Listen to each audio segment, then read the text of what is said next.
Hi guys, welcome back to my channel. This is Benevini Divine Grace, your Benevini here on YouTube. And for today's video, very sentimental yung video na to dahil share ko sa inyo yung mga memories tinatago ko for the longest time sa pamamagitan ng mga memorabilias, invitations, things na nare-receive ko from my loved ones, from my churchmates, from my batchmates, classmates, and etc. So, this might take a long, baka maging series tong video na to. And this is the video number 1. And samahan niyo ako na ungkapin yung mga memories, yung mga feelings, yung thoughts na meron ako that time or that moment na na-receive ko yung mga bagay na ito. And let's go! I am the type of person na pag may na-receive akong something, kahit sobrang petty niyan, plastic lang, ganun, basta plastic ng something na alam kong nagbigay sa akin ng kakaibang feeling or memory, itatago ko talaga siya, inalagay ko ng note para maalala ko sa mga susunod na taon, yung memories na yun. Hirap kong mag-let go ng memory. And this 2024, I'd like to open my small box kasi meron akong small box dyan. Dito pala, sa harapan ko, nakalagay siya. Para doon ilagay lahat ng memorabilias, lahat ng souvenirs na nare-receive ko from other people. So, tara! Mag-start muna tayo sa mga paper, something para organize yung video natin. So, una is this one. Yan. This is, parang ID siya or gano'n. Basta identification siya ng camp staff. As camp staff ng church namin. Since ako ay lumaki sa isang local church here sa aming lugar is achievement sa akin na maging camp staff. Kasi noon, ang inaadalan ko is kids camp, gano'n. Hanggang sa maging youth campers, hanggang sa maging camp staff. So, tinago ko siya kasi this is my first ever na magiging camp staff ako. And, ayun, ang ganda ng profile. By the way, ang ganda ng profile ko dyan. Or ng picture ko dyan. Itong picture na to ay galing sa may ano to pagkalagpas ng kaidiang tunnel. So, ayan. Ayan yung season na nag-glow up na ako kasi after pandemic to. So, ayun. Tinago ko siya kasi parang ano siya ng transition ng buhay ko as camper to camp staff. Ayun lang. My list is... Wait, hindi ko pa kasi ulit to pinagtitignan. So, ito is very raw na video. So, wala tong halong eme. So, ito naman yung next. Itong next is invitation nung namatay kong pamangkin, na first pamangkin ko, na anak ng kuya ko, si Renz Matthew O. Aranya. So, ayun, cute na. Ito yung pamangkin ko, sobrang mahal na mahal ko. So, namatay siya because of hydrocephalus. So, ayan. Ayun lang. Hindi ang teary-eye. Kasi naka-highlight yung mata ko. Ayun, sobrang importante nito sa akin because yung 12 years old pa lang ako na yung natutong mag-alaga sa kanya, napupuyat ako, ganun. Since may problem sa parents niya, so tumayo yung kaming mga tito-tita niya na magulang, katulong ng kuya ko mag-alaga sa kanya. Kasi bata pa rin yung kuya ko noon, and syempre, katulong kami para mag-alaga sa pamangkin namin. So, namatay siya ng 1.5 years old siya. So, all throughout that moment na nag-aaral ako, nag-aalaga, syempre, napamahal na ako sa kanya. So, yung season ko na to is, tinuruan akong maging nanay ng pamangkin ko na ito. So, next naman na ating bibigyan ng wow, my 12th birthday invitation. Tingnan nyo naman kung gaano ko ka-judgment. Diba? At least naman ako sa era na to, diba? Hindi to gaya ng generation Alpha. Yung pa nito ay Disney Princess. So, hindi ko to alam ha. Not at all. Wala akong knowledge yung time na to. Na gagawa na ako ng ganito, ganyan. Basta si yung mami ko, siya nagpe-prepare sa lahat. Sa invitation, sa tarpaulin, sa handa. Basta ako, nabubuhay lang ng simple. Ayan. 12th birthday. Buhay pa nito yung pamangkin ko. Yun yung namatay. So, syempre masaya ako niyan kasi sinabay yung birthday ko na ng papa ko and birthday ko. Ito naman yung renewal of vow ng parents ko noong December 11, 2016 at 3 in the afternoon dito sa local church na inaatinan ko since bata pa ako. So, ayan. Kita niyo yung papa ko and mami ko. Boy and Marie Aranas. We still do vow renewal. So, syempre, mahalaga to sa akin kasi 25 years ng parents, ng mag-asawa is hindi biro. And also, thankful ako kay Lord kasi na witness namin yung marriage nila kahit na hindi perfect is pa rin sila. Tumayo pa rin sila as parents namin. And basta mahalaga sa akin ito. Kaya hindi ko siya tinapon. So, enough for that. Next. Tapos yung parents ko lahat naganda. Yung mami ko. Yung first birthday and christening ko, ganito yung invitation, di ba? Siyempre, early 2000, wala pang masyadong mga printing Ewan ko kung meron na ba. Basta ganito yung invitation ko siya. Invitation ko nung first birthday ko. Ayan, sulat kamay pa yun na ewan ko kung sino nagsulat nito. Pero ayan, first birthday and christening. Yung time na to, hindi pa kami umaattend dun sa local church na inaattenan ko ngayon. Nag-attend lang kami noon nung kids na ako nun eh. Eh, eto, ano pa lang akong first birthday ko pa lang. So, tinago ko to, syempre, memories to ng unang invitation ko as tao, di ba? Next. May ganito rin pala. Okay, mali ako. May ganito din, ha? Bukod pa dun sa papel na, bukod pa dito, is eto din. May picture na siya. Nakit ko dati. Kalbo. So, ayan. First birthday and christening. Pero yung ano niya is papel lang din. Yung quality ng material. Girly ko na talaga ng bata. May bag pa, may sando. Kalbo ako nung bata. Kaya siguro maganda yung hair, yung ano ng hair ko ngayon. Natural and bagsak. Punta na tayo sa mga letters. So, ito. Ngayon ko lang to ulit makita since senior high school ata. So, ito. Yung kaibigan ko na si Yume, magaling siya mag-calligraphy, mag-painting. Basta artistic siya. Ginawan niya ako ng calligraphy ng pangalan ni Donnie Pangilinan. So, shout out sa Donnie Pangilinan. Nasa vlog kita. So, napaka-crush na crush ko si Donnie nung panahon nito. Siguro mga 2019 crush na crush ko si Donnie. Hindi pa siya super duper sikat. Ni-request ko na gawan niya ako ng calligraphy. So, shout out sa iyo, Yume. Thank you for this kasi tinago ko siya kasi may memory sa akin na hindi ko makakalimutan. Aside sa friendship namin, also yung creativity niya and na naging crush ko si Donnie, di ba? Next naman is this one. Isa pang friend also, senior high school friend na magaling din siya mag-calligraphy. Actually, na-inspired ako sa kanya mag-calligraphy. So, nag-aral din ako. So, nilano niya yung pangalan ko, Divine Grace Aranya. So, tinago ko to para hindi ko siya makakalimutan pag nag-enter na ako ng college and also adulthood. So, ayun, hindi ko nga siya nakalimutan. Shout out sa Lizalyn Castillo. Pretty and kind and brainy. So, ayun yung memories ko sa kanya. Yung pagiging magaling niya sa calligraphy and all. So, ito ha. Personal letter na to. Ay, walang pangalan. Pero hindi ko ito alam ko na pala. Pero hindi ko na matandaan kung sino siya. Pero alam ko yung code name dito. Hi, Divine Grace. Mahal na mahal ko siya. Este kayo. Thank you for being such an adorable, thoughtful friend of mine. Ano daw ha? Basta yun. Happy Valentine's Day. Grade 11 ko to na-receive kasi may code name dito na Dimple. Kasi may kaibigan ako nung high school ko. Tapos naging kabatchmate ko siya ng senior high na naging crush nito nung gumawa ng letter na to. And ang code name dito noon ay Dimple. Kasi yung kaibigan ko na crush nitong nagbigay sa akin ng letter is may dimple kasi na malalim. So, hindi ko na-reveal kung sino yung lalaki na crush niya. Pero hindi ko na natandaan kung sino nag-create ng letter na to. Kaya sorry kasi naman nag-create ng letter na to. Dahil tinago ko siya, ibig sabihin may memory sa akin na mahalaga sa moment na yun. Pero hindi ko na matandaan yun. I'm really sorry. Ito naman, natatandaan ko to. Tandang-tanda ko to kasi camper pa ako nung na-receive ko to. And nakalagay dito, Dear Ate Divine, thank you for all the things you have teach to me. For all of the words of God. You teach me how to worship Him. I learned a lot of things about God. You made part of being member on our team. Thank you for the all fun memories. Keep it up, worshiping the Lord. I always miss you all. So, nakalagay dito na best, good luck. Thank you. So, siya ay marunong din mag-calligraph kasi natatandaan ko sa memory na to. Yung girlfriend niya nung time na to is artistic din, magaling mag-calligraphy. So, sabi niya sa akin, or ewan ko kung sinabi niya or basta natatandaan ko lang, tinuruan siya ng girlfriend niya na mag-calligraphy.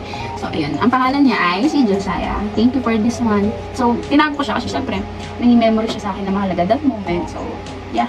So, ito namang invitation na to is from Wela M. Abinales. In-invite niya ako nito nung 18th birthday niya. Si Ruela is my senior high school classmate and 2018 to. Hindi ako nakapunta nito kasi sobrang lakas ng ulan nito nung time na to. And ako ay, ano ba ako dito? 18th treasurer. So, ayan.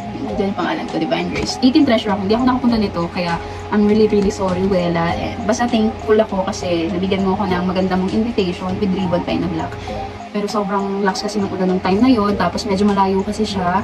Mga 45 minutes yung biyahe. So, ang atin na ito ay hindi natuloy kasi safety first.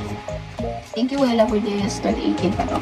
So, next naman is debut din ng isang senior high school friend and classmate na si Han Crystal Joy Ruwaya Apundar noong April 15, 2018. Ang attire dito, smart casual. Ano ba ako dito? Ayun, 18 candles ako. And nandito ako pang number 5. So, ganda na dyan. So, may waterfall, Hi Han, miss you so much. Sana nakapag-banding tayo soon. So, thank you for this invitation. Nakapunta naman ako dito. Dito nakapunta naman ako. So, I'm so proud of myself. So, next naman is Ito, alam ko na to.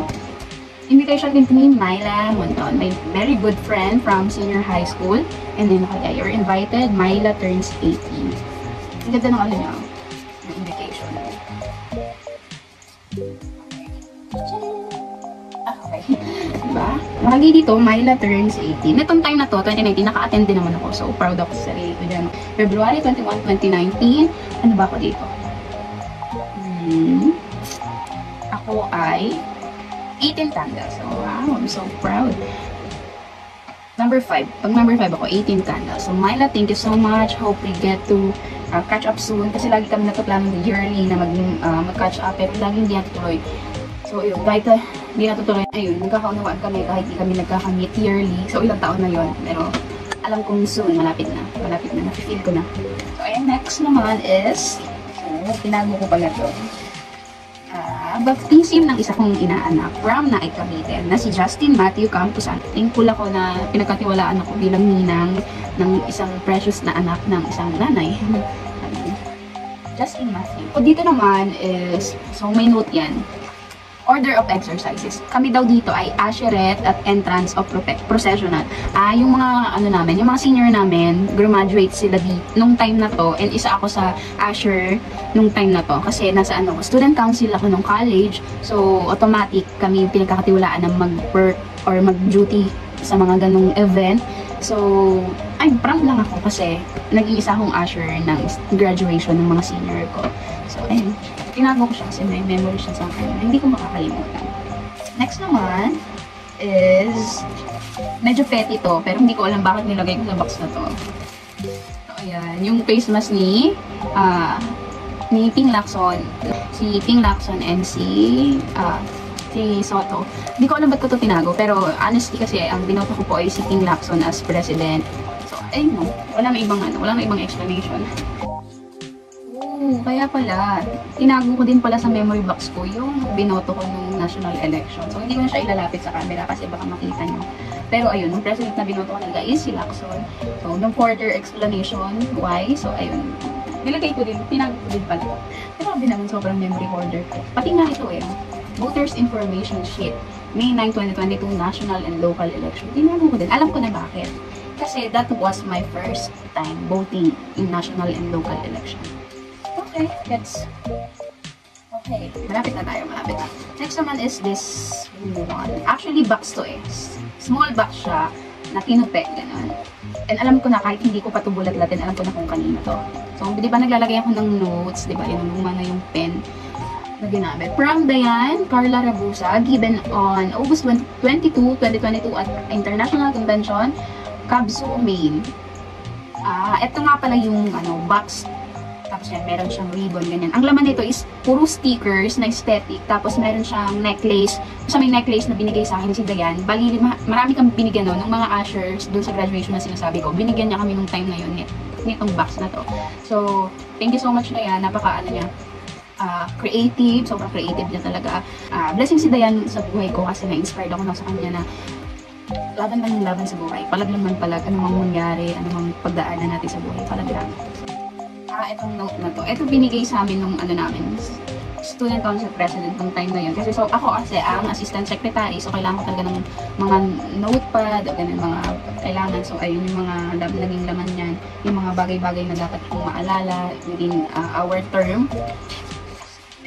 Nilagay ko siya dyan. Tinago ko to siguro kasi sobrang busy ko ng time na yun, pero nagawa ko pa rin balance lahat. So, ito yung mga minutes of the meeting. So, sinusulat ko talaga siya, tapos sinusend ko sa aming VC, sa yung mga kasama kong student council para ma-orient sila or ma-remind sila sa mga dapat gawin. So, mental memory sa akin kasi first time ko mag-join ng mga organization sa mga school. Kasi sa school, kasi sobrang mahihain ko ng high school and elementary. So, first time ko mag-step out of my comfort zone.